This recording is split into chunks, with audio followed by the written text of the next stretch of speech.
Good morning, friends, and welcome to the broadcast. Today, you and I are headed down to Papa's and Beer of Hendersonville, North Carolina to grade out a gravel parking lot. Here we go! Alright, let's get unloaded, and we'll show you the little job we've got to do here. So what we have going on is parking lots like this are in short supply around this area, so tractor trailers will pull in these places and they'll spin around, and it'll spin on the trailer axles and it bores holes into the ground and it starts potholing. So you can just see here's a big spot, and luckily now that I have an 8-foot box blade, I'll be able to straddle that pothole, and as I'm dragging material along, it'll fill it in. But first, we've got to rip this parking lot up. We have to destroy it to build it back up. So we're going to put the rippers down on the box blade. These are the rippers. We're going to flip them over and they'll hook into the ground and make the rippers rip at a uniform depth.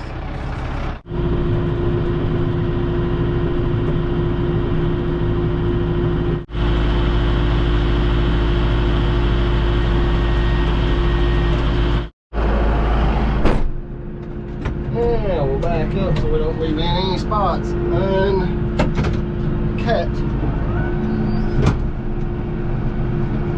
I don't get in a hurry with this, but actually I think going too slow is harder on rippers. Once they start gliding through the ground, they cut pretty good. Now that you guys see what's going on as far as ripping this parking lot up, we're going to rip the whole thing up and then we'll check back in.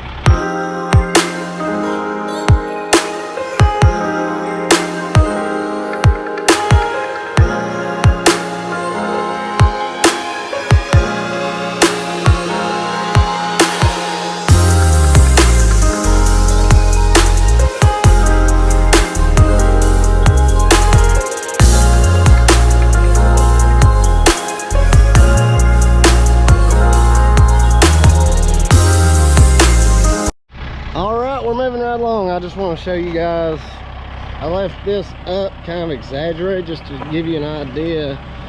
This side of the parking lot had settled way out of grade, so I'm cutting it down on this side, and this cut is on a slope.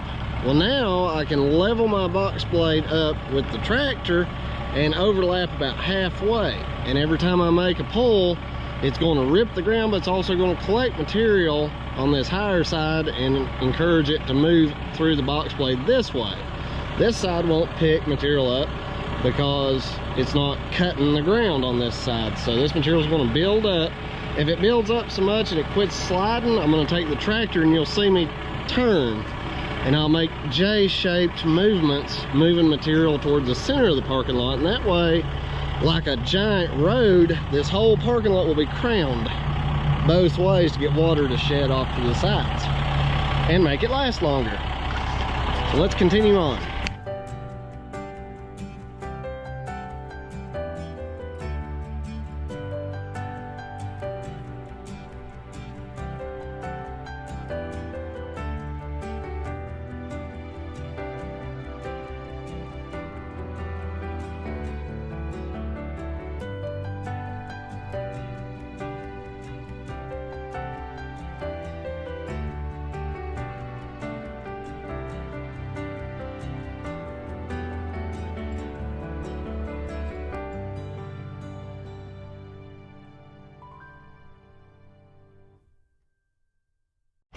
Now, isn't that pretty? What you're gonna see me do next is gonna look like a whole bunch of erratic movements, this way, that way, that way. And what I'm doing, one thing I like about a tractor and a skid steer too, is when you're sitting in the seat, there's no suspension, so you can feel all those little movements side to side, and that helps me find and memorize as I'm going where the low spots are. So it's going to be really easy for me to pull material from locations that doesn't need to be quite so high to low locations. So let's just do some smoothing out. We don't need the rippers anymore, and let's just get this thing smooth and see how it turns out.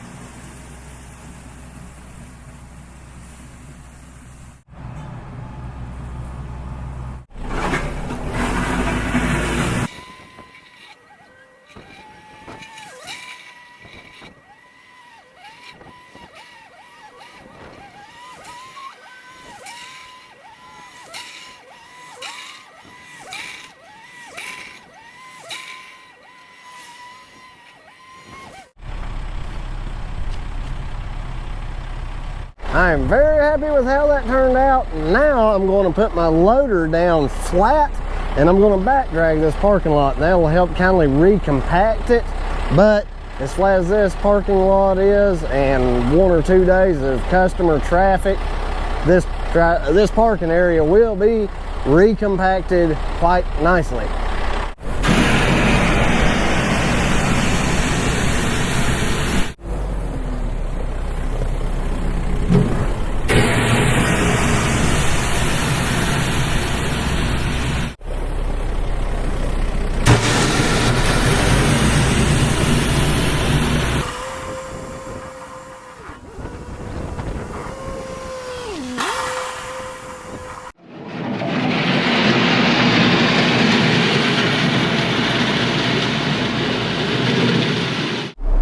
Alrighty folks, we had a request on one of the prior videos that somebody wanted to see me inside the machine running the controls.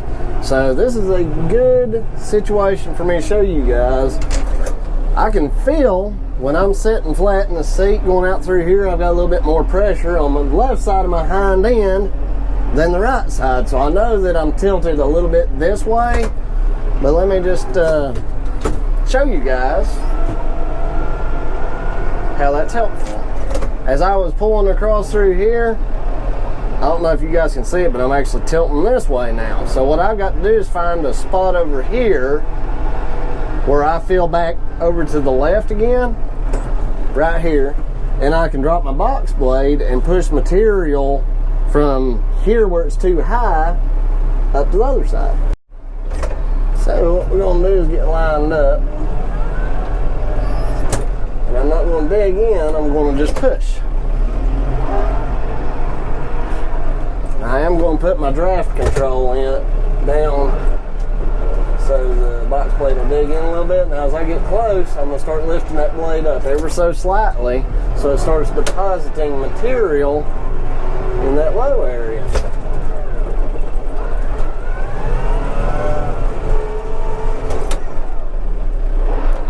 You guys can see that.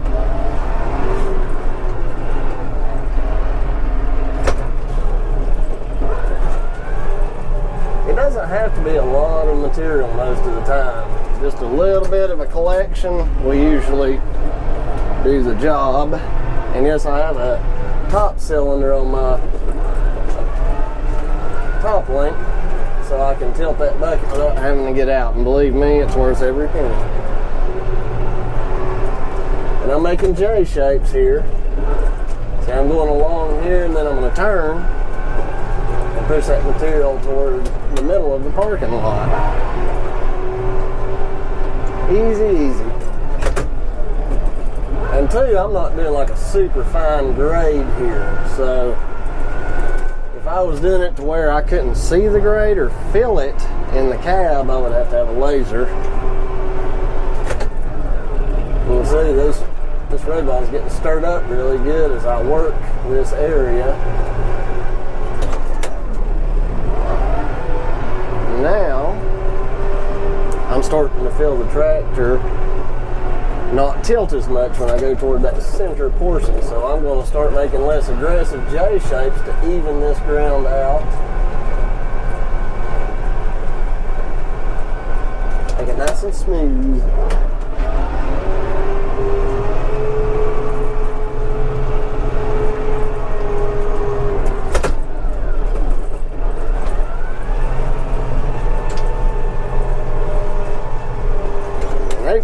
wide blade will definitely tell on any low spots.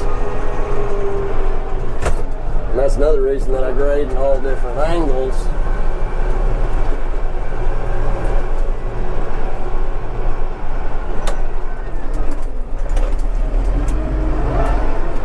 Because going one direction, you may not feel a change of grade, but then you go a different way, and then all of a sudden you feel it. The rest of the parking lot is looking very nice.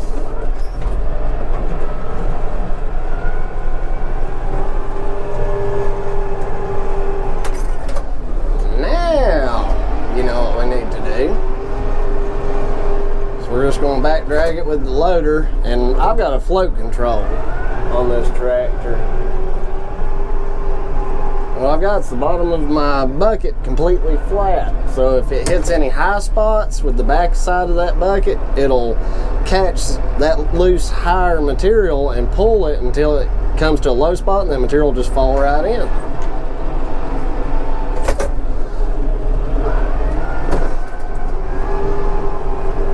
But at this point in the game, we're not moving material. We're just simply getting the parking lot finished out. And for lack of any other terminology, you want the center of your parking lot higher than the outside edges.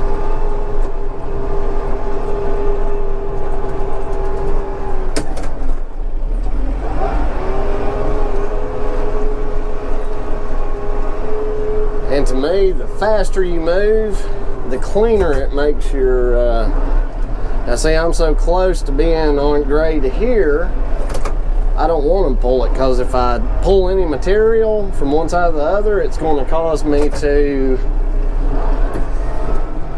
cut it too low and it could hold water. So what I'm going to do now is I'm going to back drag toward the center of this parking lot, and I'm just going to go around in a circle. And this too, me driving on this parking lot, even though I have ag tires, it's so hard that you can see I'm, well, if you could see behind me and under me as I'm moving, I'm not really leaving impressions. So between the weight of this tractor and the loader, it's going to recompress this parking lot pretty good. Not nearly as good as a roller, but as good a shape as this parking lot is in, I'm not concerned about it. Now, if I'd really torn this area up and I was leaving impressions, I would press down on the ground. I wouldn't use the float, I would just press down. You can see how much more power it takes to pull, but you can see it presses down on the ground harder. But given the situation, we don't need that.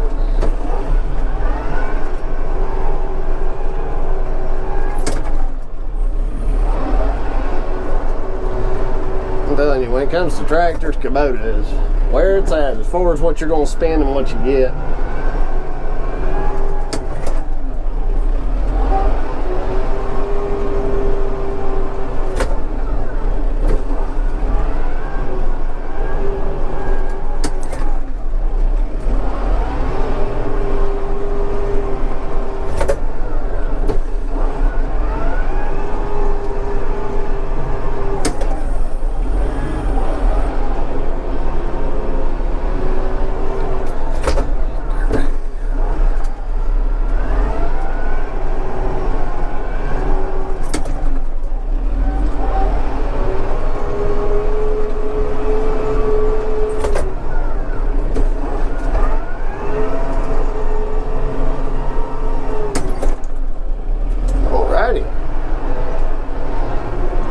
Top out real quick, show you guys what we've done, and call this one good.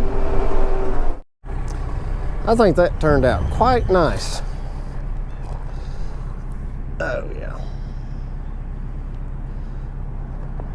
Yep, this is going to drain well until the tractor trailers start pulling in. For you folks looking to start a little tractor business, you can knock these little parking lots out in an hour, hour and a half once you get good at it. if you're in a hurry. I'm just lollygagging around.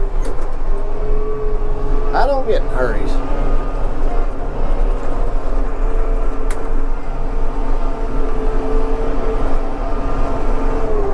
Let's see if I can slip by this old boy here.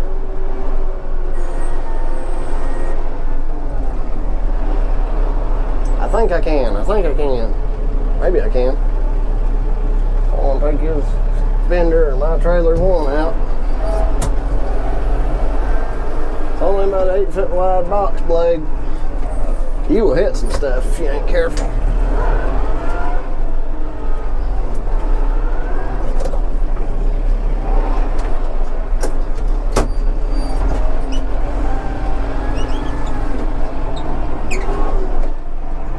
Up and away.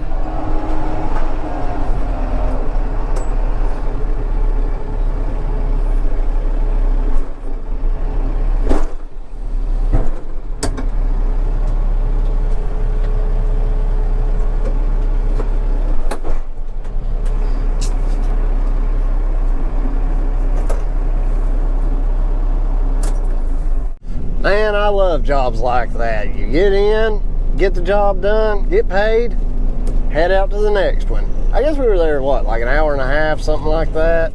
And I especially love jobs like that when you guys come along with me. If you guys enjoyed the video, drop me a comment. Be sure to like and subscribe as well. It doesn't take a lot to hit the like button, but I'm telling you guys, I absolutely love when people hit the like button. I don't have a lot. I'm just, I'm a poor hillbilly here in the mountains of North Carolina, but let's play a game. How about for every like this video gets, and I don't mean a thumbs up, you've got to just, down below the screen here, there's a little thumb that says like. For every like that this video gets between now and the next live, I will set aside a penny toward a piece of merchandise, which during that live, I will do a random choosing of one person who commented on this video, and doesn't matter how many likes we get, hopefully we can at least get 1,200 to be able to send somebody a Diggin' Life coffee cup. We may be able to even get them a t-shirt or a hoodie or something. But every bit of those pennies will go toward one of you guys. So be sure to click the like button and we'll have some fun with it. Also, in the descriptions, I'm going to put a link right below the screen here to my Teespring store. Run on over there, browse around. You ain't got to buy nothing. But if you do, you can guarantee that it's going to be some premium hillbilly swag. And that too will help support the channel. We've already had a couple of folks buy a little something off the store, and I really do appreciate it. It's going to help this channel grow and help us get out there and hopefully introduce some people to the wonderful world of dirt and gravel. Can't forget the gravel. And coffee. Oh, that's good coffee. I guess I need to put a time limit on this so people who are watching this video 3 years from now don't wonder when the next live is. So,